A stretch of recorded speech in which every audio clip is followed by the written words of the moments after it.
Okay. Warming up, testing audio levels. Okay, I can see the green bar moving. Yep. This is a recorded live stream. If you are watching right now, you're watching live, which means we haven't started the show. And we'll start in a few minutes after we manually reshare our link. If you're watching in the future, then you're watching the recording. Feel free to jump to the start of the show or just watch us prattle while we're preparing. Yuff yuff. Oh, I haven't killed my audio. Yeah. Be careful. If not, we will generate feedback. Okay.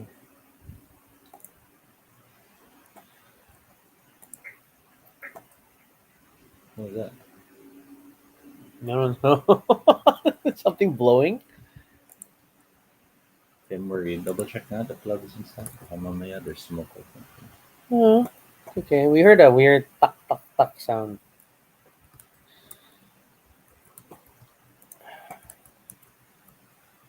I have so many. This is like, it's end of day for work when you're closing so many windows Mm-mm. that are still lingering. And the number of tabs cannot be ignored.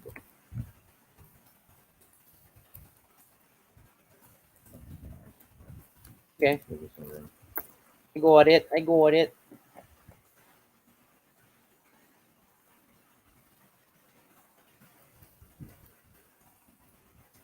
Mm. Yeah, we're just waiting for people to join the stream so that we have some people to talk to as we get started. Um, we're promoting on Twitter. We're promoting on Facebook. All the usual things to try to get uh, folks to join in.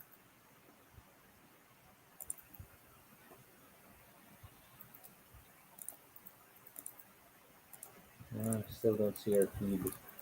Oh, really? Yeah. That's I strange. already approved the link, but I'm not seeing it yet on my feed. Yes, Facebook is weird that way, which really stresses that what you're viewing when you're looking at Facebook is a cache, no, and then like a cached image of the Mm-mm. site right before you Hence load the it. illusion that it loads fast. Uh. But then if you scroll down too much, it suddenly freezes and you're like, what's wrong? What's wrong?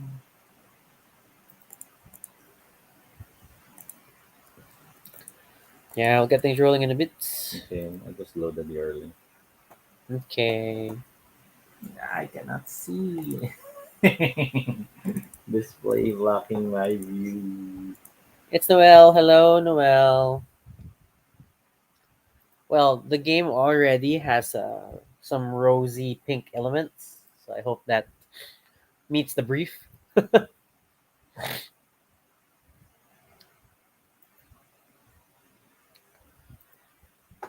Yeah, it'll be a game discussion today. We're going back to board games today. Last week we did a video game. I missed that. We haven't had time to play again. The escape room one. Escape simulator. So, in theme, okay, we're obviously doing pre-Valentine stuff all of this week. And in classic fashion, we are trying to finish the last episode of Crash Landing on You today.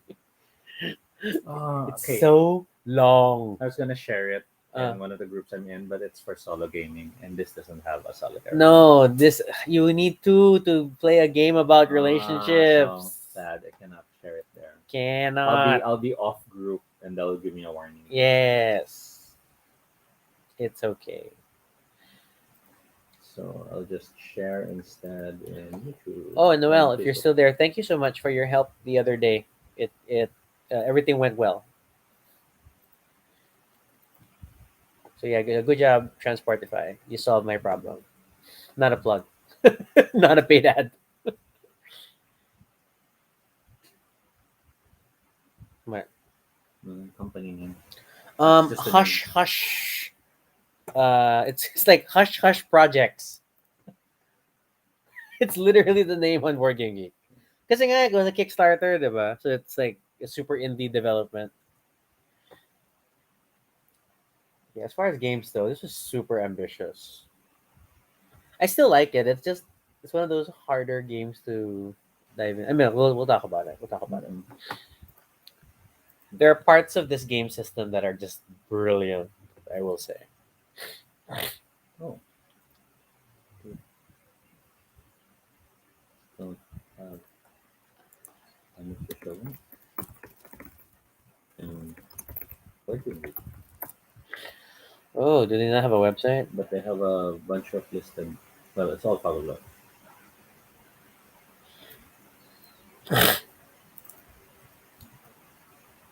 Yeah, I found the original Kickstarter. Floodgate Games acquires Fog of Love from Hush Hush. Okay, let's see. Oh,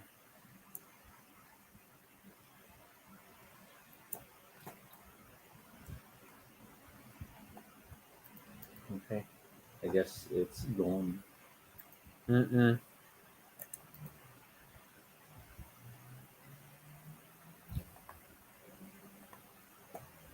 Yeah, they just listed that Facebook thing,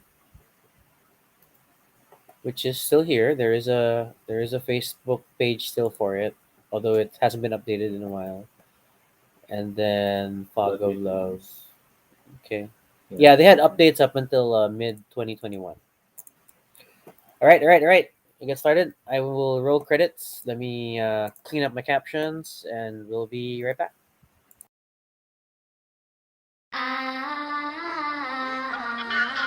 Oh yeah! Really great!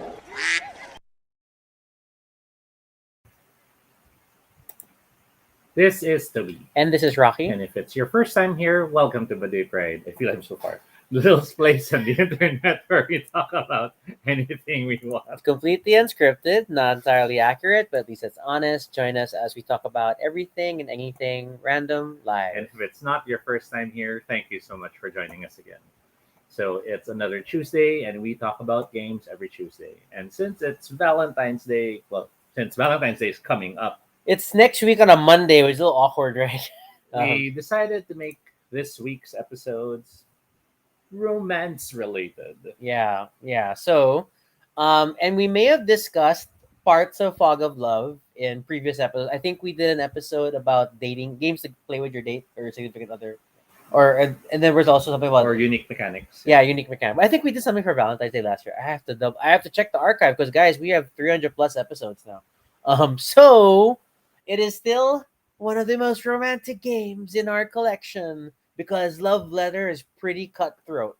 So yeah, the game is Fog of Love, created by Jacob Jaskov, originally under Hush Hush Projects. Later acquired by Floodgate Games last August, last year's last August. Yeah.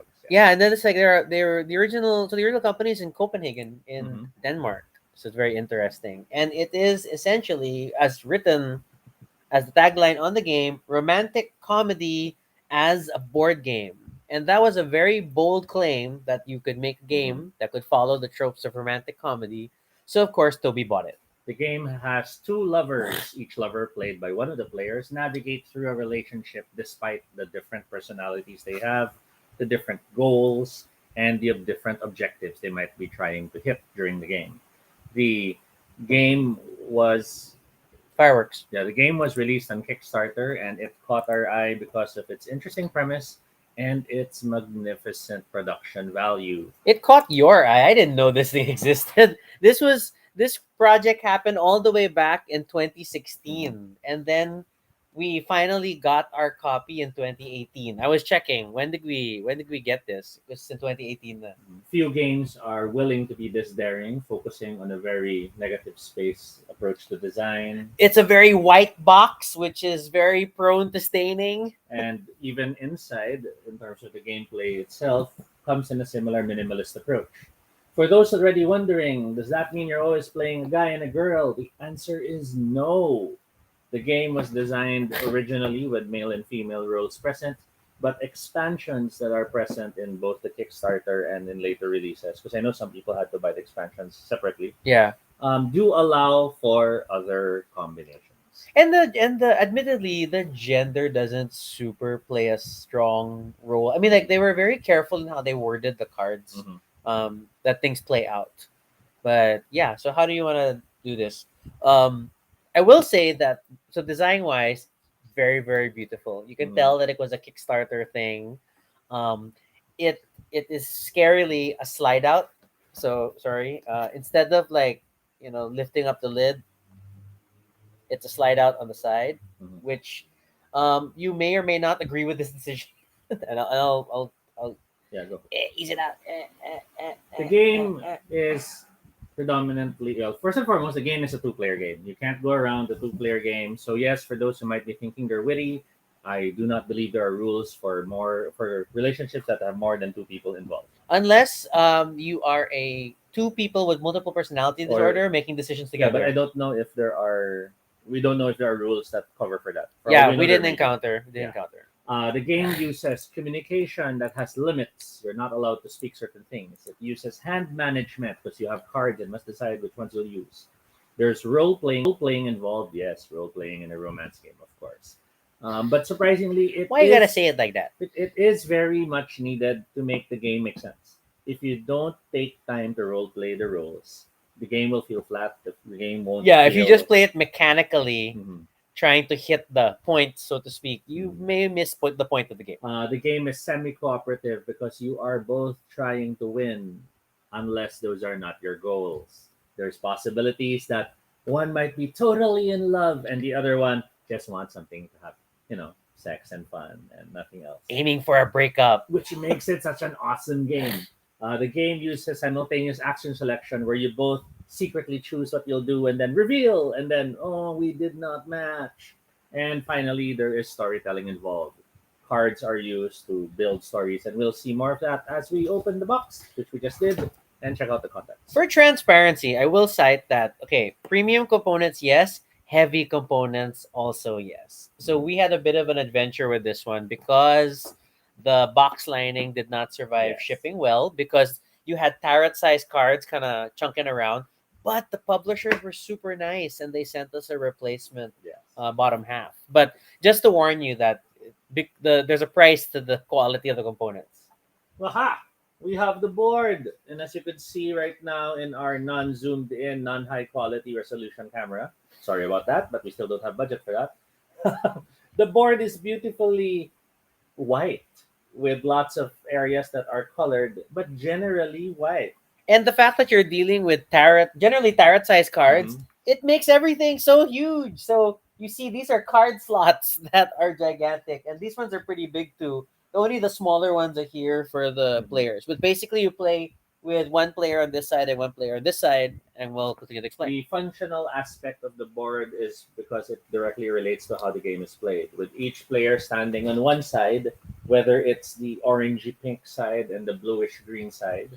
The players then go through moments of playing cards that narrate the story, playing tokens to decide on, sorry, adjust tokens to see where their leanings are moving towards, and fill in new cards into the deck for incoming events and secrets and other things. Yeah, the main sort of aspect is like how you have tokens to mark your progress here, and there's like there are scales of traits or things or aspects of the relationship, and I'll go through them very quickly, and then we'll get into the mechanics. Oh, it's harder to explain. Okay, I can read. So like the brown one, it is discipline on top, and then it is uh I can't read anymore. Disorganized. Here. Use Uh, this as your guide. okay. So discipline and then disorganized, and then you have curiosity, which on the flip side is closed-minded. You have extroversion, then of course introversion. You have sensitivity versus being thick-skinned. Green is gentleness in opposed to being rough, antagonistic, or stubborn. And then sincerity in opposition to deceitful, pretentious, and self-centered. And these are what the game calls your personality dimensions and kind of reflects who you are and what your traits are and where your stats are may impact how well you get along. Now these personality dimensions are important because they affect what you want to choose among the many choices the game will throw you, which may or may not be what you want as a player for the relationship. Yeah, so basically, kind of to jump forward a bit, is that you will have goals you're going to try to hit. And the goals will be like you win if you have like X amount of tokens on curiosity as Mhm. opposed to being close-minded and things like that. But but to do that, that's your personal end of game goal. Mhm. But there's also the goal of hopefully achieving a relationship. And so as you go on the little different scenarios, you'll make choices. So will you make the choice that you think the other player will make so that you match? Or will you make the choice that benefits the tokens for your end goal Because you want to win. because you want to win? So you're being selfish, which I felt of all the mechanics in this game was like the best thing to really demonstrate um A relationship what is a like. relationship is like, because it is to some degree there is a giving up of self in favor of the other, Mhm. but then also still needing to be able to protect what is yours and not lose yourself into the relationship, and how you balance that is kind of crazy. So let's look at what's inside the box. We see an area here for the small cards, and by small, we mean small. Look how tiny that card is. Yeah, it's that tiny card sleeve size. These cards represent the different personality traits, which may be positive or negative about your character. For example, are you narrow minded? If so, then you will have a goal of having 5 points in The stubbornness side. shared balance is down. Yeah. Are you instead disorganized? Then, if that's the case, then you have a different goal in mind. But then you have the different traits that represent you. For example, do you work as a wedding planner? Are you a philosopher? Are you a politician? And these make for an interesting mix of personality traits and characters whenever you have your game session. So I will stress that like you play characters Not getting to know each yourselves. other. You're not playing yourself. So that's why you will roll up traits that belong to the character. Mhm. So from a role play perspective, try to get into the mindset of who you're portraying and disengage yourself. Mhm. There are many humorous blog posts and YouTube videos of people who complain about, I mean, jokingly, that um, you could end the relationship by playing Fog of Love if you play it as yourself, because Yes. it really codifies the way you make decisions and how it impacts the points. There are the tarot sized cards, as mentioned. The tarot sized cards represent different scene cards, different dream cards, special event cards. They are sold in sets, these thick sets, which represent different expansions. This one's for mix match love. This one is for trouble with in laws. We already opened a few. There are even the smaller expansions, which are in foil packs, such as these, which represent sweethearts, childhood sweethearts. We'll give it a year. Um, I know what I want, and all these different scenarios. On the player side, each player gets their set of tokens, and I'll bring out a few. So, majority of your tokens are these generic. Oops, it's hard to see the pink one against my fleshy hand. Are generic wooden discs, and these are what are placed on the personality trait dimensions to mark positive or negative. And remember, it's not necessarily like you must be all positive, because you're trying to match your traits. So if Mhm. you're a disorganized person, then you need to shift things into this organized area, even if it seems like a negative Because trait. that's what's comfortable for you. Yep. And then, which is harder to see, but on the very bottom are poker chips, and there are four poker chips per person, which basically represent the multiple choices on the scene cards that you'll play through, and you'll choose secretly. After reading out the scenario, we'll choose A, B, or C, A, and B, C, or then D. A, B, C, or D, and then we reveal at the same time. And if we match, good things happen, and if we don't, Well, other stuff happens. not necessarily good things That is happen. true too. It really depends. This, Okay. this basically allows both players to make decisions and vote without having the complexity of people trying to match their vote because they heard, I heard you choose B, so I'll choose B. So what basically happens is in these cases, the player holds all four, they secretly choose one, And Mitch is here. Hi, Mitch. they put aside the three others face down, and then on three we reveal. And there's a little space on the board for the poker chip, which is Yes. funny, but okay. So as an example, let's read a scene card just Mhm. for the heck of it. Yeah. So this one's called Halloween. So Halloween, and then the story prompts are normally a sentence or two only. They're very short. So this one, I'm really looking forward to the costume party. I'm so curious about what you'll wear. And then the game portion comes in, and it'll say either both choose or one chooses depending on the card. Mm. This one says both choose. What disguises do both of you show up at the party? A psycho killer. B, a murder victim. C, a ghost. Or D, a ghost hunter.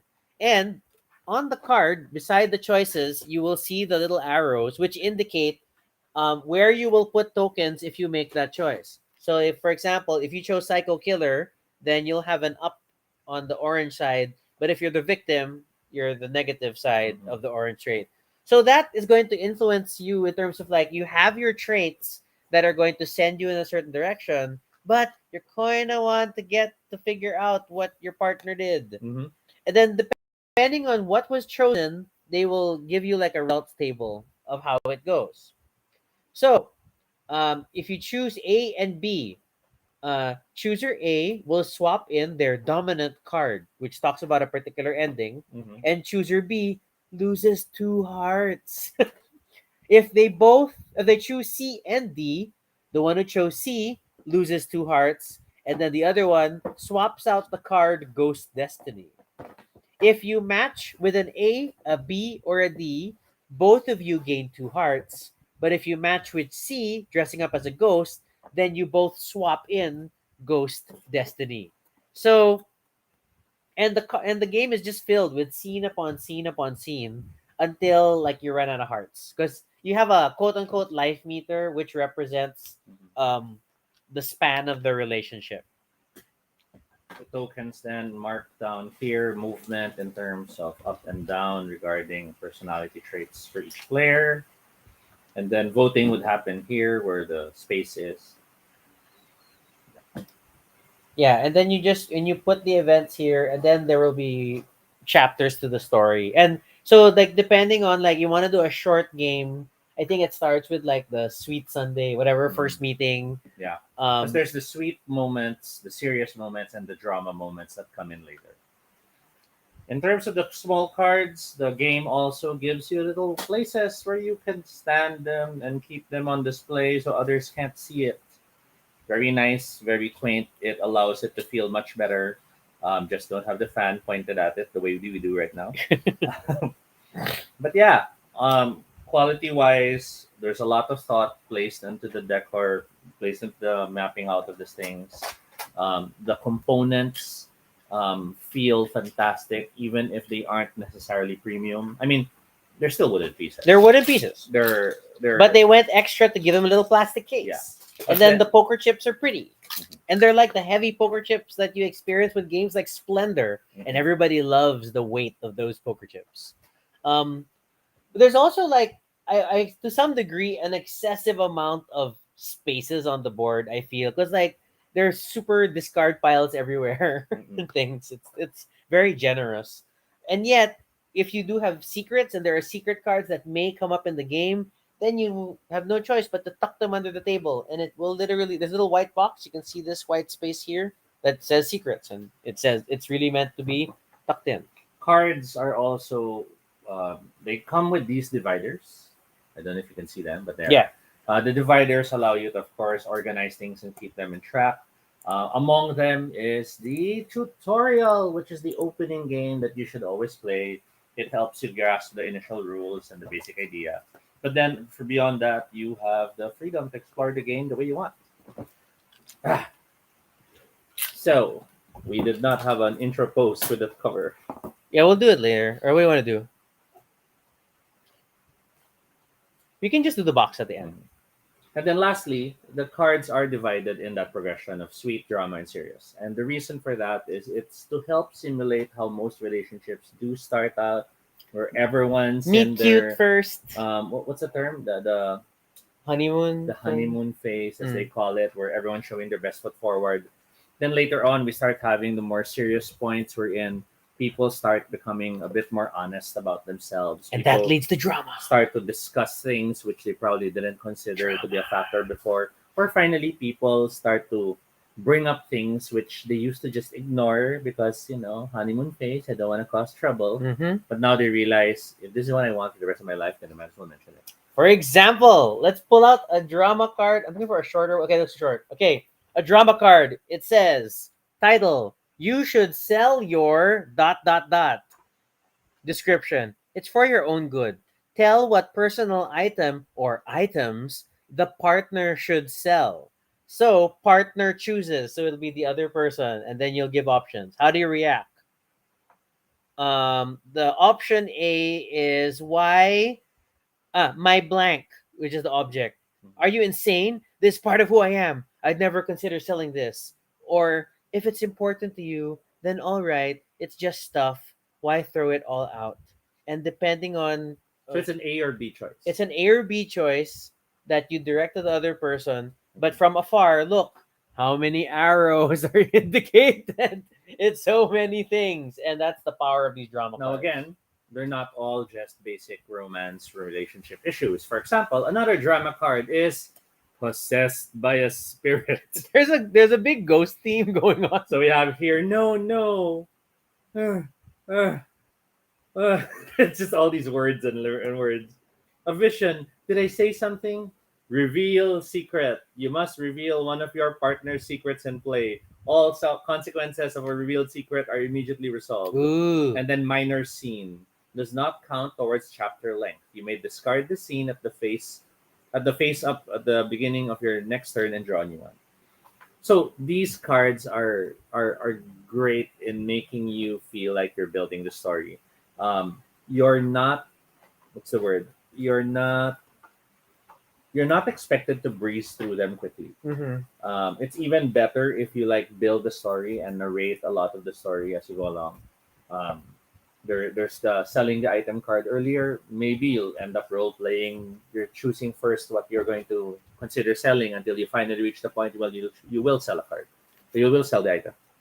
They tend to give you based on the expansions, or I took cards from the top of their little scenario pack. So like one of the scenarios we open, hence all the ghosts, is paranormal romance. Mhm. And it will outline how this means. So what's in paranormal romance, for example? A cover card, a synopsis, 3 chapters and a finale, 24 occupations, and so on and so forth. And then it will outline like how it will go. Chapter 1 is 8 cards, chapter 2 is 10, chapter 3 is 12, and it will tell you where to draw. So that's sort of how these things are mapped out. And then we have those end of game cardy things. So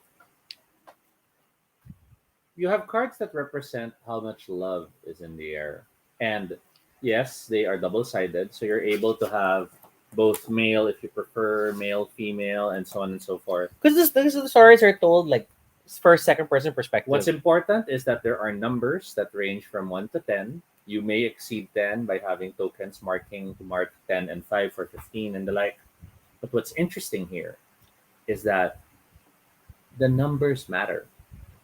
There are certain cards wherein if your love ratings don't match, then certain things happen. Or if you finally reach a point that you have this same exact number, you can play this card. And it's interesting because you you you can game it in the sense that you're looking at it, but since you don't both see the results of a card when you're resolving it, Yeah. it's still a lot of guesswork and trying to get a feel before you make those decisions.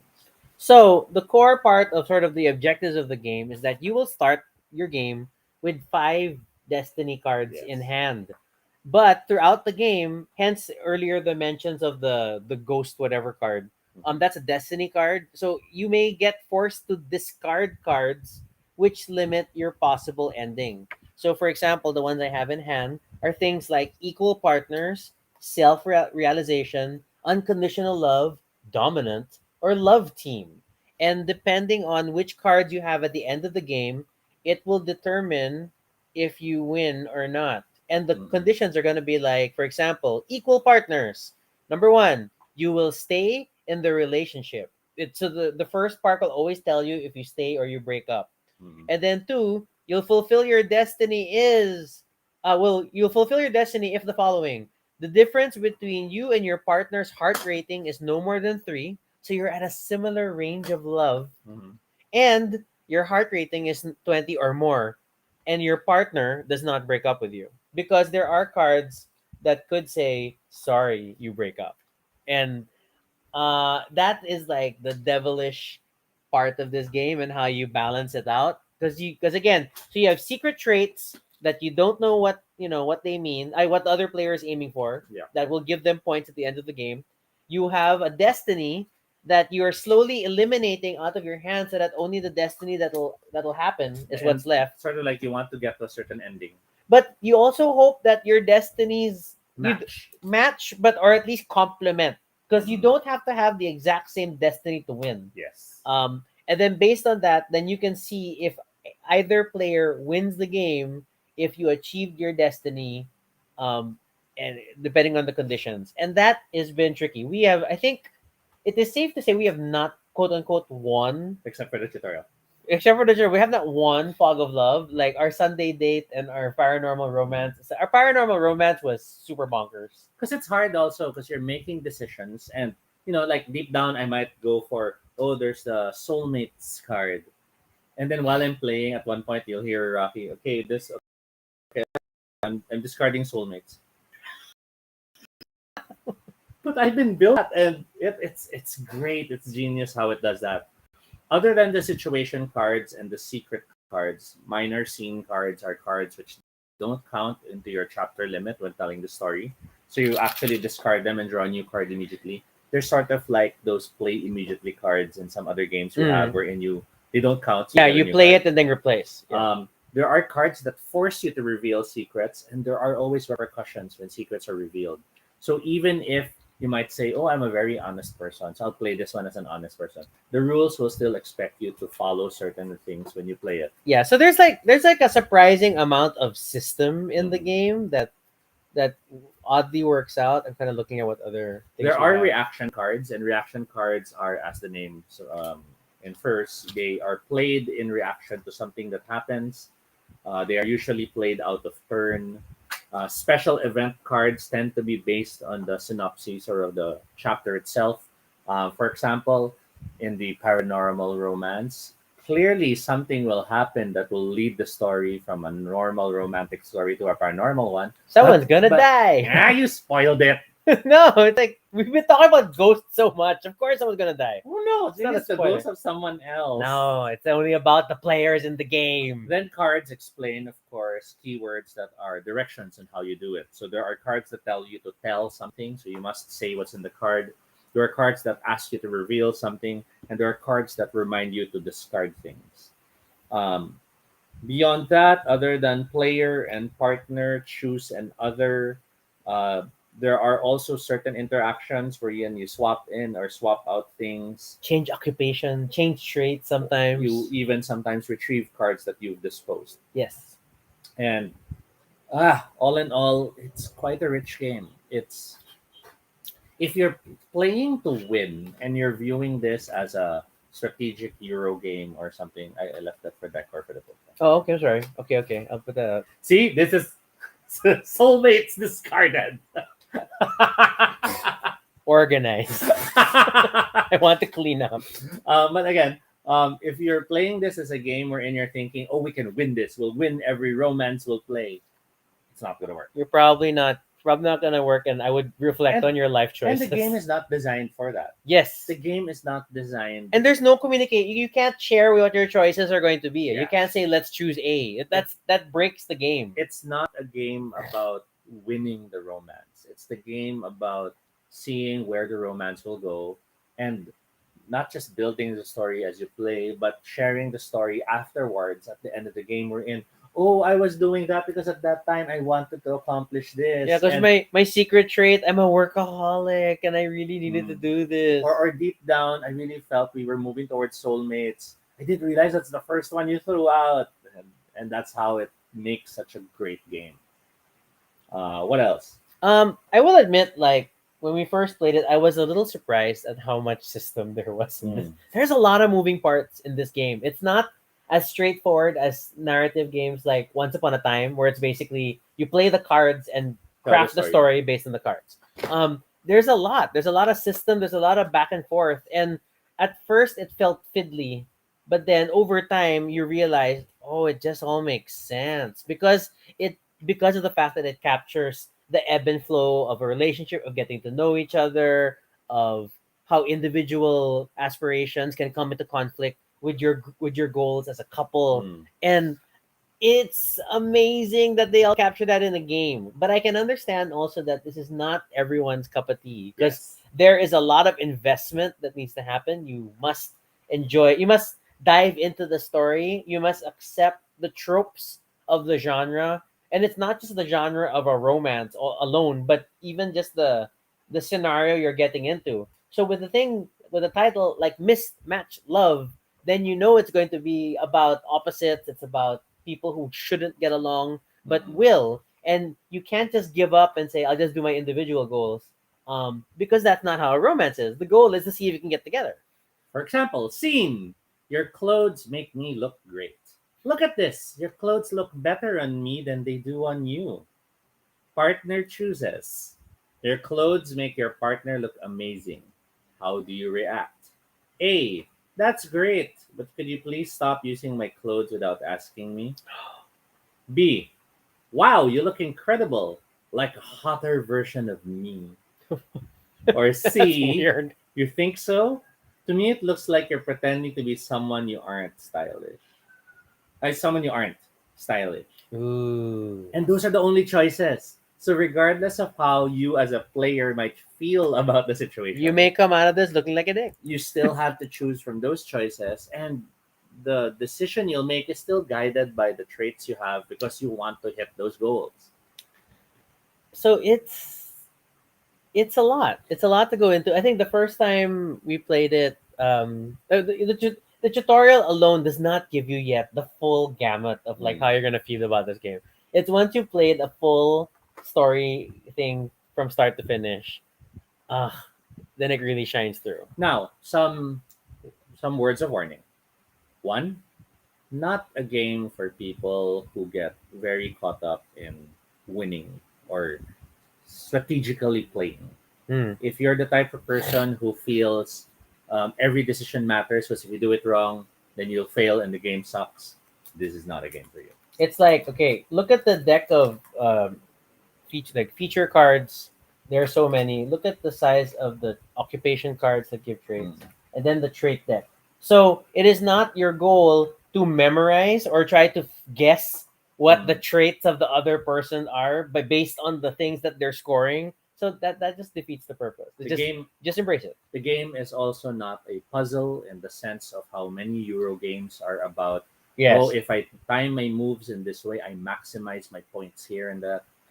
If you play it with that way, you probably will succeed in some sessions, but you will end up not feeling it's a good game. I doubt you will enjoy it in the long term. It is the same as if you were playing chess and you spend 10 minutes between each move because you're role playing the king and the pawn, stalking and the like. Yes, you can do that. Maybe it's fun for others, but it's not what the game is designed to do. And by doing that, you'll find yourself going at some point, you know, it can be fun, but it doesn't work because it wasn't made to work that way. And likewise, Fog of Love is not a game about strategy. It's not a game about solving the hidden puzzle. Second is it's also not a game for people who cannot embrace playing a personality as a role. If you are the type of person who feels like you'll always be you no matter what, and while there is some truth in that role playing, you always still play a facet of yourself. If you cannot separate that facet from the game, this is not the game for you because you would end up going disorganized. Hey, but I'm not disorganized. I don't know how I'll play this, and it's not going to be a fun game. So little things to keep in mind. And ultimately, it's just like you gotta embrace the story. So Mhm. there's a fair amount of reading involved in this game. You will take turns reading cards. You'll have cards that at times seems like they don't make sense, and that's where you have to come in as the players to Yeah, connect the dots and make it a story. a lot of the cards are very generous. Hence the things like that drama card I read earlier about you need to sell something. I need to name the thing. I need Mm. to say you need to sell your stuffed teddy bear. You know, You build the story. Yeah. What? Why my teddy bear? It's in the way, or you had that for 10 years. it's so it smells and all Mm. that. So little embellishments like that. So the quality of your game will depend on what you input and invest in it. If you don't, then it'll be a little dry as an experience. Mm-mm. Now the game does come with a tutorial scenario, and by tutorial scenario we mean a set of cards that have numbers to show the sequence when you go through them. Um, we actually enjoyed going through the tutorial scenario. It did help Like, us grasp the system. you don't have to read this first. You play the tutorial first and then read the manual. And it was really, really smart. Mm. It was really, really smart. Because it's literally find the cards are numbered, but they're distributed across decks. And then it could really be like, And then you end up looking at that yeah, spot. now look at this card. It's Now look at training this you. card. So good. Such a smart tutorial. Some people may not like it because it's so Mhm. drawn out, but then we've seen similar approaches later on by games like Root that give you the everybody Yes. here is your role for the first two turns of the game. But it was a great way to illustrate and demonstrate all the mechanics. So Fog of Love has a very beautiful guided tutorial that when you first buy the game, it is set up out of the box that way. So just put out the stacks as needed, as instructed in the manual, then follow the tutorial cards, and you will get through your first romantic encounter. Now the game also has the unfortunate challenge of what's the word, disassembling afterwards. Um, the headers of the cards do mention if they're from an expansion. There's a really tiny text there that says so, It doesn't say which one. but generally they all do look alike. So you will literally have to look through each card and study each one, and then later set them into piles, and then those piles set them into sets. Yeah, so which means you're only going to play one expansion at a time because you'll go nuts trying to separate them into their respective things. The game, however, does also have almost legacy-like moments in the sense of not pairing cards, but as you're playing, add this card to a later scene, or Yeah. remove this card, and it's an interesting thing because it sort of makes you realize, oh no, we're changing things. Something's happening in the future that will be affected. At the same time, there is the warning of because of the fact that you're using a preset series of narrative cards that with expansions that are highly thematic, sometimes when you're playing the thematic expansions, the story kind of breaks because you'll have like very random scenarios. Like you can talk about today you're worried about what you're gonna wear. Tomorrow we're traveling the world. The next day, So I mean, there's no clear inclination of the passage of time between cards in each chapter, but generally you kind of feel like it's happening shortly within a span of time, and you can end up making some crazy decisions. And then things like even like the paranormal romance, it adds cards to the mix, but it doesn't dominate the game. So most of your romance cards are the generic fog of love cards. So then like not everything kind of plays into my ghost story, and all that. So your mileage may vary, but just accept that, you'll have to do a bit more work Mhm. to live up to the theme by tailoring the cards maybe so that it fits your chosen expansion or what your chosen story scenario. And I guess the last one I could share is um, the cards themselves. Oh, great, I lost it. I lost my train of thought. Card, story scenario, prompt, disagreement, narrative. Oh, there you go. The cards themselves, there's so many of them. So this game doesn't work well with let's get back to the game later on. Oh We yeah. have tried writing down notes on where we were in the story and then let's continue the campaign a few days later or what. It's hard. It's very hard. We tried to pause games, Yeah. yeah, and like we bundled this is our chapter so far and this is like what happened.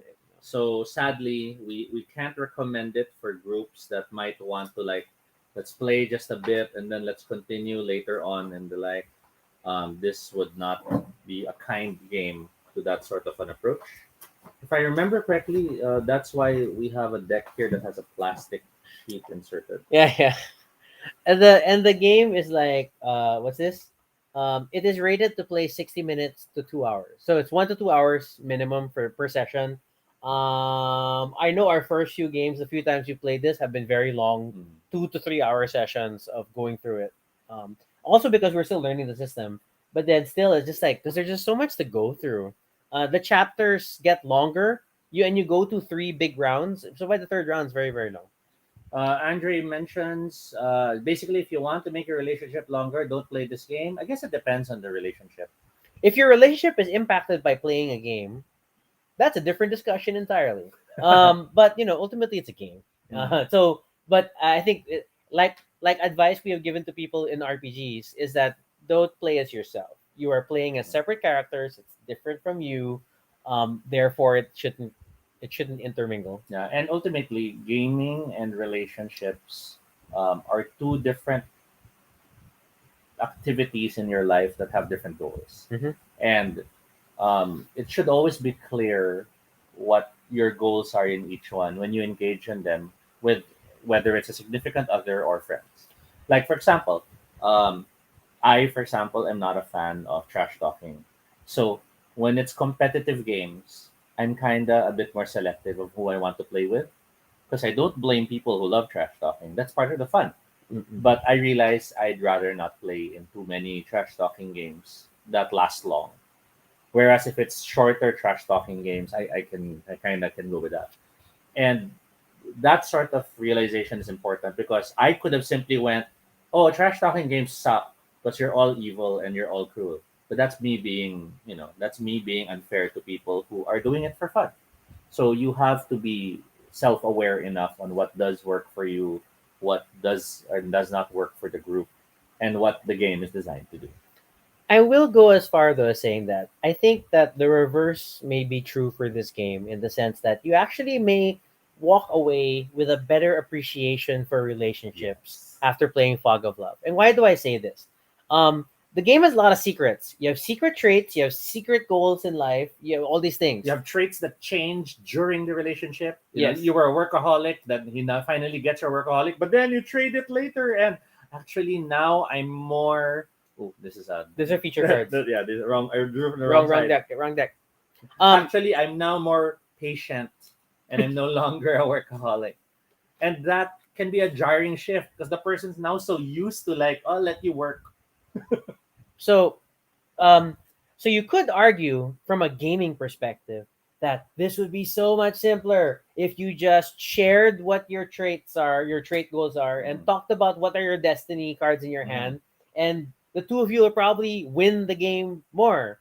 And guess what, guys? That's how That's how relationships really relationships work. work. If you just were more open about who you are and what you want in life, and then try to Mhm. see how those align, your relationship may have a better chance of working. And So it's like, likewise, if those traits happen to be things that cause you to break up, then it's good that you realize that that's where you both stand. because these are part of you and Hmm. are still important to who you are. So maybe it really isn't a bad thing that you two didn't stay together. And on the flip side, if you realize that they're the cause of trouble, but you're willing to change them, And you can find a way to discard them. then that's even more awesome. And that's what Fog of Love in the end is. It's beautifully crafted to be a simulator of relationships. You play it best by not being yourself and by playing the game's rules. But then you understand the concept it drew from relationships in general by taking away those rules because you realize it's all those rules that make it complicated. Not sharing these traits, everyone does that because of insecurities, because of, oh, I don't want to be vulnerable. I don't want to like expose myself. You keep your cards close to your chest. And that's a game system that's been ingrained into the system. But then that's also the main reason that you are not being as good in the game as you should be. And that's It's genius. kind of bonkers. It's kind of bonkers. So like, you mean I would always recommend Fog of Love. It's a great um it's a weird indirect teaching tool. And then Mm, I think that not that we think that everybody's gonna walk away with this learning experience. that's true. I think we got to this, maybe also it reflects where we are in terms of our years together as a relationship, Mm. and like and plus our tendency to pick apart games and narratives in this manner. And we love that thought that really, if you play Fog of Love and embrace it, you will learn a lot. And so I can see how, if on Board Game Geek it currently has a rating of about 6.8, which is not that high but not that low Mhm. either. And I think it reflects the gaming the aspect. complexity of the game and the nuances to it, and it's just tricky. Plus, it's two players. Two-player games are like a tricky sell at times because you kind of want it to go big, and it was a two-player game before the big wave of two-player games. Yeah. Because it was 2016, so early, 2017, 2016. So, still like it. I still very much like it. But it's just Sorry, hard to find there's time. a number of players. How many do you recommend this game? One, not recommended.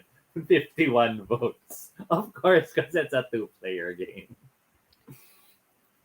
That's funny. I like that there are people who still try to recommend more than two, Hmm. insisting. Okay. Well, because people sometimes do like coming up with their own rules. Or they'll make it like a party game, I guess. And like, we'll be the girl and we'll be the guy. Okay. Yeah, so that's, I think in essence that's Fog of Love.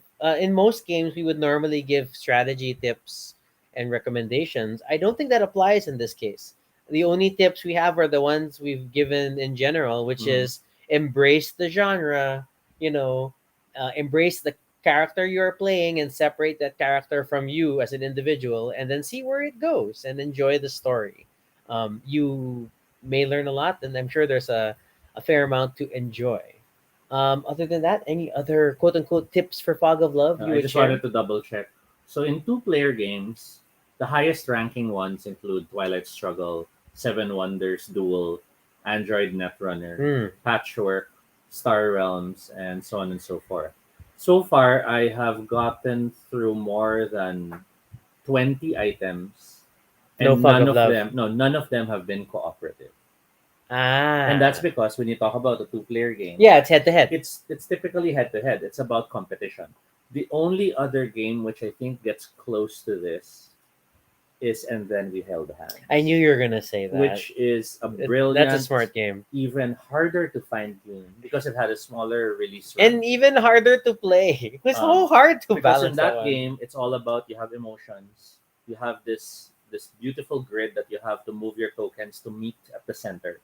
But then you don't talk. You look at each other. You choose a card which is you feel the emotion you're both in and you play it. And if And then it you see what matches, it happens. affects the movement. And it's oh my god. So this one for me is a brilliant version of that one. Whereas It's that bigger. whereas that one is all about empathy. This one is about story. Mm. Because you can Romantic and story. and you can play this wherein each card you play you go through some role playing, Yeah. you know, giving up something. It could be okay, it's enough, our apartment's too small, we have to get rid of some of the things, and then you go back and forth, and then finally you have to give up the car, and then you put the car down and you start. So Some might argue you can try following Fog of Love gameplay and make a story out of mhm, it, like legit write a story. It may be a little disjointed and will need some editing, but I think it's totally possible. mhm. You just may experience some of the scenes out of turn for it to be logical, but it could work. It could work. So yeah, I would still recommend this game if you want something very different. If you're worried about the investment, because it is a hefty game and it will cost more, um, then maybe you should try to find options that might be available. I'm not sure if there's an official digital version of this out there, but I do know there have been a lot of movements in digitizing tabletop experiences thanks Because of to the pandemic. because of the pandemic. So there just may be either in Tabletopia, Tabletop Simulator, and so on and so forth, in the many options that are out there now. In the last 2 years alone, there's been a Yeah, this surge of surge of people options. just trying to code stuff. So do check it out if you get the opportunity. And Huh. lastly, I will say that there are two different people who seem to have tried to make tabletop simulator workshops, workshop yeah, versions. community So community that's a versions. community thing. It's not an official port, but hey, if you really want to explore it, take a look. That's an option for you.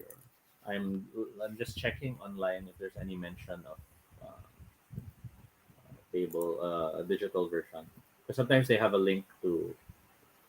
Yeah, I think also just because since the game has been acquired, then things are in transition between the rights owner. Yeah, if you go to fogalove.com, it's already the domain hosting site. Sad. So that'll get fixed in There time. are no video game adaptations, Okay, on the so they're BGG listing. non-official. At least that's Okay. what we know. Yeah. Okay. But there are a total of 9 expansions. Yeah, but it's like That individual includes cards. promo Yeah. cards. And then some of the non-promo cards are Paranormal Romance, Trouble Trouble with with the in-laws. In-Laws, Will It Ever Last? Will it? It will never It Will last. Never Oh, I don't Last. think we have that one though. No, I think we had that. Oh, and then they had Love on Lockdown last year. Oh, okay. Now we have to find that. Love on Yeah, and if you look Lockdown. at these individual ones are look, there's 7.6, 7.8, 7.3. So I'm not surprised that the general rating is lower because the first impression for any It's two-player so game different. is your head to head. Yeah. And that's why a lot of people they play this and oh that's what it is and they don't like it. Yeah, But then if you look at the expansions and the scores, because it's people who get it. yes, and people who get the game, so they're looking for expansions, and that's why the ratings are much higher. All right, so yeah, I guess that is our topic for tonight. We've Can I have the survived. floor? We've survived playing Fog of Love a few times, Mm-hmm. so hooray! Going strong. I guess my last thing is white is such a terrifying color for board games. It's so hard to keep it white. Stain potential is high, very high. and that's whether it's a spilt drink, dirty hands, Yeah, just oily or even fingers. just dust accumulating, and you try to wipe it out, and And it's that weird, nice like shiny material, but Mhm. with the hot press for the people, it's like beautiful but stressful. yeah. And since it's white, we're in white. Yay! That is the only connection of our shows. But this is tonight's episode. We enjoy Fog of Love. We hope you enjoy it too. And maybe, just maybe, if you play the game enough, you will be out of that fog and understand love itself. Ooh, metaphor. Okay, we're gonna take the cover image. Is that how we're gonna do it? Okay, okay. That's enough. All right. Thank you for watching. Yep. Okay, so outro. If you have questions or suggestions for future episodes, feel free to fill up the Google form at bit.ly baduypride.com. You can follow us on Twitter, Altobi No Shade, RG Suniko. You could also check out our blog, baduypride.com, for all the previous episodes and stuff about us. Feel free to continue the conversation in the comments below and let us know what you thought about the game. Is this something you want to look forward to? You want to arrange a play date for it? Maybe in a post-pandemic life, we would be glad to facilitate. Thursday, we are continuing our Valentine's Day inspired episodes with a episode all about Romeo and Juliet. The classic romance, but also well as- very tragic. As well as all the other adaptations, transliterations, and References, whatnot, And- metaphors. and the changes. Like, did you know the balcony scene was not in the original? And hey, with West Side Story right around the corner, guys, it's Romeo and Juliet.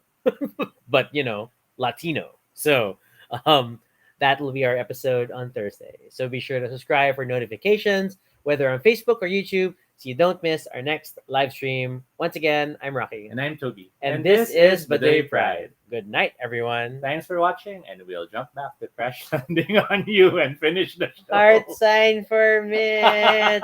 We have 30 minutes to go in the final episode. Oh my gosh, so many things. Okay. Bye. Bye for now.